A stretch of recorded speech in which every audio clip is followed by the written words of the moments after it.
السلام علیکم۔ اب تک کی خبروں کے ساتھ میں ہوں شاہد افراز خان۔ سب سے پہلے اہم خبروں کا خلاصہ۔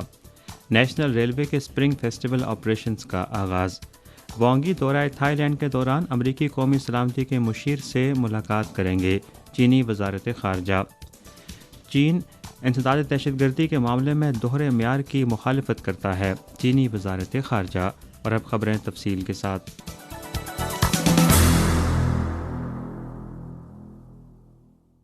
26 جنوری سے چائنا ریلوے کی جانب سے اسپرنگ فیسٹیول 2024 کی سفری سرگرمی یعنی چونیون کا باضابطہ آغاز ہو چکا ہے۔ 26 جنوری سے 5 مارچ تک 40 دنوں میں یومیہ اوسطاً 12 ملین مسافروں کے ساتھ نیشنل ریلوے سے 480 ملین مسافروں کی آمد و رفت متوقع ہے۔ یہ اسپرنگ فیسٹیول 2023 کے مقابلے میں 37.9% کا اضافہ ہے۔ 26 جنوری کو نیشنل ریلوے سے 10.6 ملین مسافروں کی آمد و رفت متوقع ہے۔ چائنا ریلوے گروپ کے پیسنجر ٹرانسپورٹ ڈپارٹمنٹ کے انچارج کے مطابق چائنا ریلوے نے لوگوں کو بہتر سہولت فراہم کرنے کے لیے سروس گارنٹی کے 8 اقدامات کا آغاز کیا ہے۔ ان میں سفری معلومات کی سروسز میں بہتری، ریلوے اسٹیشن پر عمدہ سروسز، آرام دہ سفری ماحول کی فراہمی اور ترجیحی کرایوں کی پالیسی کا نفاذ، کلیدی اشیاء کے نقل و حمل کو یقینی بنانا اور ریلوے کے محفوظ اور ہموار سروس کو یقینی بنانا شامل ہیں۔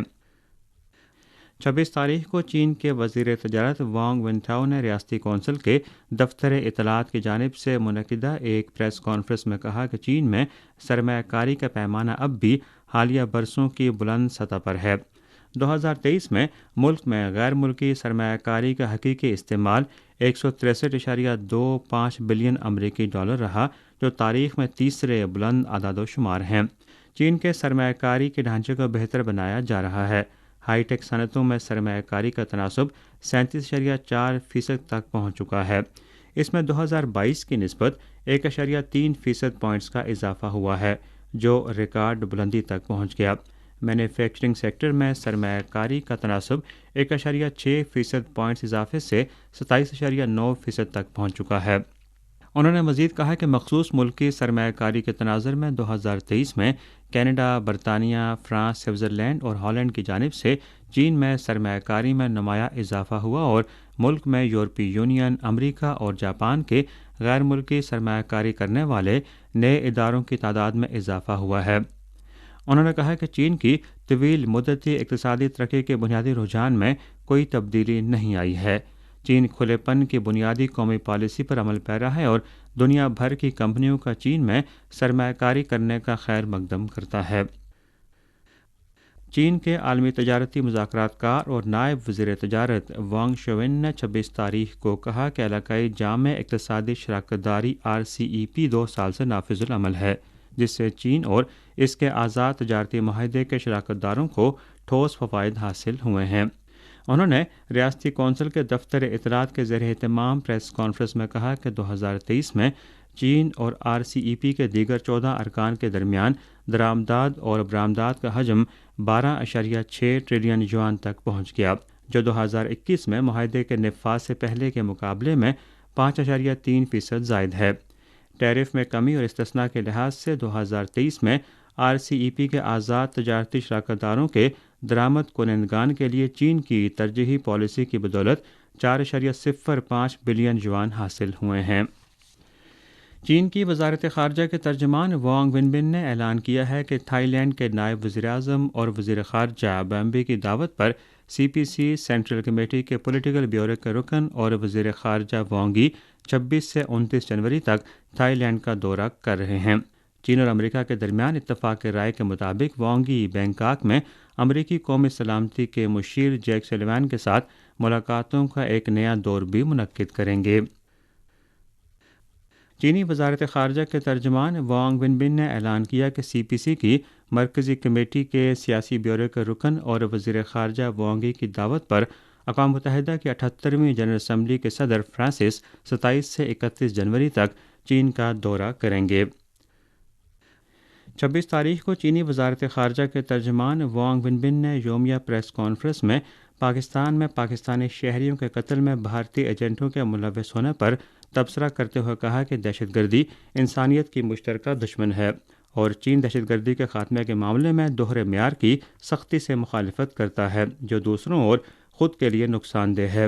انہوں نے مزید کہا کہ چین دیگر ممالک کے ساتھ انسدادی دہشت گردی کے تعاون کو مضبوط بنانے اور ہر قسم کی دہشت گردی پر مشترکہ طور پر کاری ضرب لگانے کے لیے تیار ہے۔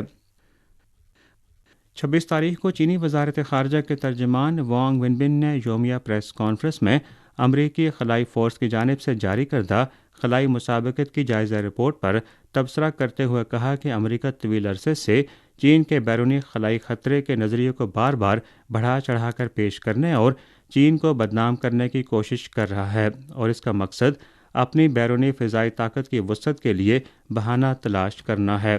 ترجمان نے کہا کہ امریکہ نے کھلے عام بیرونی خلا کو جنگی میدان کے طور پر بیان کیا ہے جو بیرونی خلائی عسکریت اور میدان جنگ بنانے کے پیچھے سب سے بڑی محرک قوت ہے اور بیرونی خلائی سلامتی کے لیے سب سے بڑا خطرہ ہے۔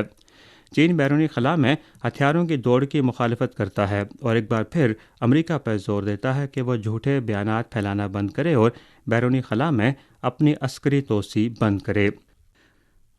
العربیہ ٹی وی کے مطابق پچھلے 24 گھنٹوں کے دوران غزہ کی پٹی میں خان یونس پر اسرائیلی بمباری سے 22 فلسطینی شہید ہو چکے ہیں۔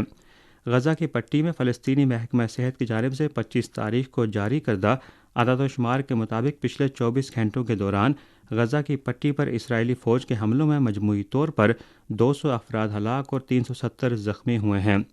پچھلے سال 7 اکتوبر کو اسرائیل فلسطین نئے تنازع کے آغاز کے بعد سے غزہ کی پٹی میں اسرائیل کی فوجی کارروائیوں میں 25,900 سے زائد افراد ہلاک اور 64,000 سے زائد زخمی ہو چکے ہیں۔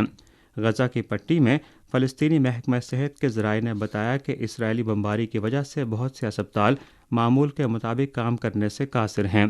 مقامی وقت کے مطابق 25 تاریخ کو اسرائیلی دفاعی افواج کا کہنا تھا کہ غزہ کی پٹی کے جنوبی شہر خان یونس میں حماس کے خلاف بڑے پیمانے پر حملے کے ساتھ ساتھ اسرائیلی فوج کی ایلیٹ فورس علاقے پر اپنا فوجی کنٹرول مضبوط کر رہی ہے۔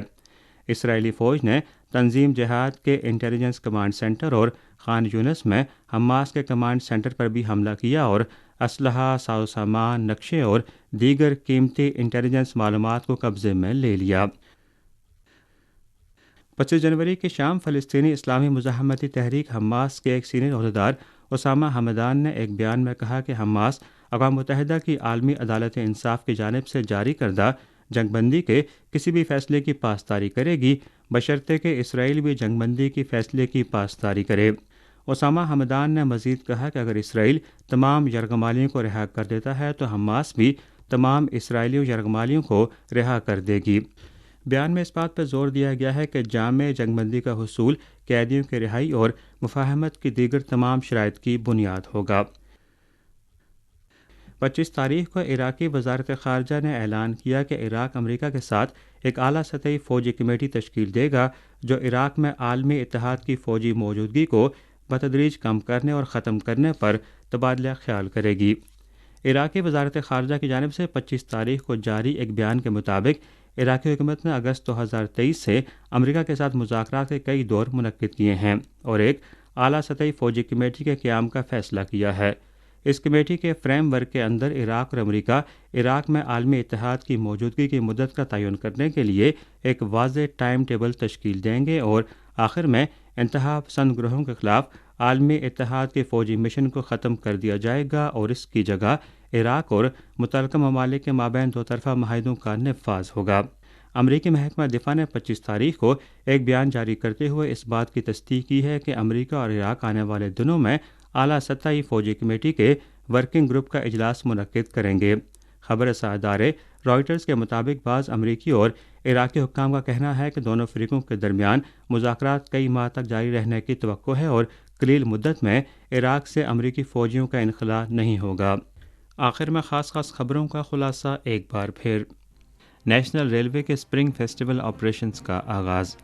وانگی دورہ تھائی لینڈ کے دوران امریکی قومی سلامتی کے مشیر سے ملاقات کریں گے، چینی وزارت خارجہ۔ چین انسداد دہشت گردی کے معاملے میں دوہرے معیار کی مخالفت کرتا ہے، چینی وزارت خارجہ۔ اسی کے ساتھ خبریں ختم ہوئیں۔ مزید خبروں، تجزیوں اور تبصروں کے لیے وزٹ کیجیے ہماری ویب سائٹ urdu.cri.cn۔